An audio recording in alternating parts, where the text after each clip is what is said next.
The Alternate Plan by Gerry Maddren. Bart Neely was fighting the hypo. They slipped that over on him. Now he had to struggle to keep his brain ready for Plan B, the alternate plan. He nodded feebly at his reflection in the mirror over the white enamel dresser. This throat trouble wasn't going to lick him. He lay back on the cool white pillow. Medical men always thought theirs was the final answer. Well, psychologists like himself knew there was a broader view of man than the anatomical. There was a vast region of energy at man's disposal, the switch to turn it on, located in the brain. Rubber-soled shoes squished across the bare floor as Dr. Jonas Morton came into Bart's room. His hair was hidden by a sterile cap, his arms bare to well above the elbows. "Looks like a damn butcher," thought Bart. "Bart, I want you to reconsider the anesthetic. I think you ought to be out for this one, completely out." The doctor's voice became a shade less professional. "I don't tell you how to run your perception experiments. I think you ought to let me judge what's best in the surgical area." "No," Bart whispered hoarsely. It was a hell squeezing the words out. Lifting his voice these days was harder than lifting a half-ton truck. Must be conscious, able to decide. Jonas had to lean down to catch all the words. "Not going to let you take my voice while I'm unconscious, helpless." Dr. Morton shook his head. "You're the boss." "How soon?" 20 minutes. The professional tone became pronounced again. "Your wife's outside waiting to see you. Don't get emotional. I don't want your endocrine system in uproar." The doctor stepped out into the corridor.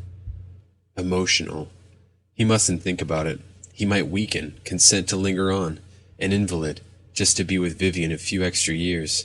Extra years of indignities calculated to twist the man-woman relationship into an ugly distortion. How romantic it would be.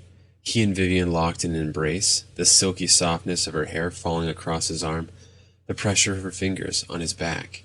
And then, instead of placing his mouth against her ear and whisper familiar intimacies, he would switch on the light, disengage himself so that he could whip out a pad and pencil, and... His heart skipped at the sound of a pattern of high heels on the corridor. Vivian, Vivian. Her perfume pricked his senses, and it took effort to shout out the emotional response.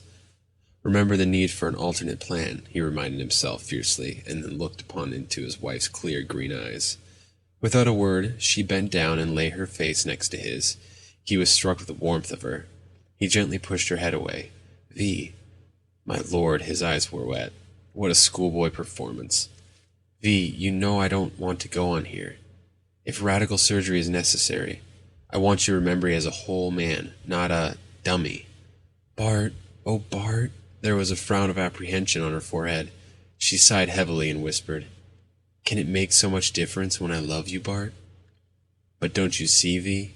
It may not be Bart Neely they wheel back here after the operation." He motioned for her to bend closer, for the sound of his voice was becoming weaker. "In my field, I've seen a lot of crazy reactions to loss of basic ability. Personality reversals brought about by loss of hearing, impotency, or even the inability to bear a child." He stroked the back of her hand with his fingers. "Bart Neely, without a voice box, might be a stranger. I'm not sure you'd like him. I don't think I'd even like him." An intern backed into the room, followed by a gurney. Bart shot a look at V. "This is Plan A." V's eyebrows arched in a question. "Exploration and..." He paused.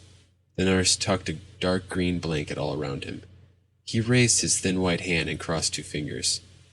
"And we hope, a negative biopsy." There was no pain. Whatever the anesthesiast had worked out was doing nicely. The overhead light, however, was giving him a headache, and the operating room was damned cold. Jonas and Holsclaw weren't talking much, and what they did say wasn't loud enough for Bart to get. He studied their faces. "I'll know by their faces," he assured himself, "and if it's widespread malignancy, I'll proceed with Plan B." The sweat was heavy on Jonas's forehead. The sterile mask hid his nose and mouth, but his eyes, behind the lenses of his glasses, looked moist and tired. The surgeon's gloved fingers manipulated, probed, cut. Finally, he turned to a waiting nurse.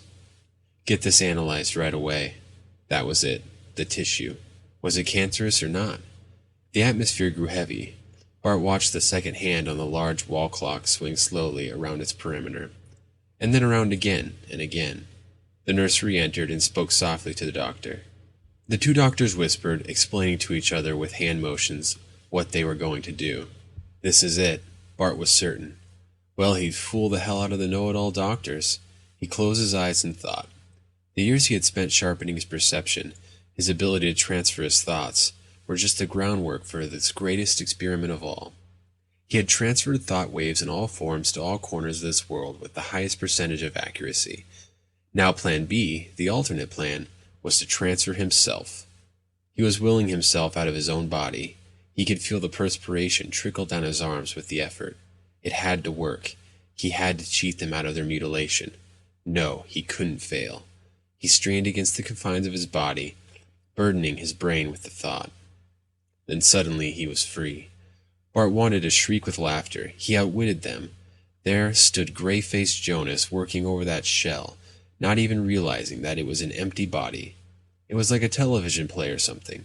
Everyone clustered around a poor stiff on the operating table, repeating the litany of the sawbones: scalpel, sponge, clamps. Bart mentally chuckled and fluttered himself upwards, above the square-shaped hospital with its rows of tiny windows, beyond the polluted air of the city, up and up until there was nothing to look back on. Nothing. Now Bart perceived something ahead. It appeared to be a body of land. It looked marvelously appealing, dark greens, bright yellows, and all the shades in between. He hurried forward, eager to explore what lay ahead. But as he drew closer, becoming more excited over its possibilities, he struck a cold, hard surface which repelled him. It was like glass, and through it Bart could see a poorly defined figure some distance away. Bart was intrigued. This was a mental barrier thrown up by the fellow on the other side. Well, he'd give the guy some competition. Bart concentrated on crackling the wall, building a visual picture of the breakthrough in his mind. It's useless. You can't enter here. Why do you oppose me? Bart tested the unseen wall, but found no weakness in its structure. We don't care for your sort. Is that so? And how have you classified me? As a coward, a suicide, a man of meager resources? I'm nothing of the kind. In the first place, I did not commit suicide. Bart wished he could kick at the invisible wall. I willed myself away from an imperfect shell. I severed the mind from the body. Why? Because I had a cancer of the larynx, and I'd never have been able to talk again. I'd be less than a man. You are less than a man now. There was a long period of no exchange. Bart decided he had not made himself clear. I didn't want to live without being able to communicate with other men and women. Communicate, communicate. There are a million ways to communicate. Michelangelo communicated. Bach, Beethoven, yes, Elvis Presley communicates.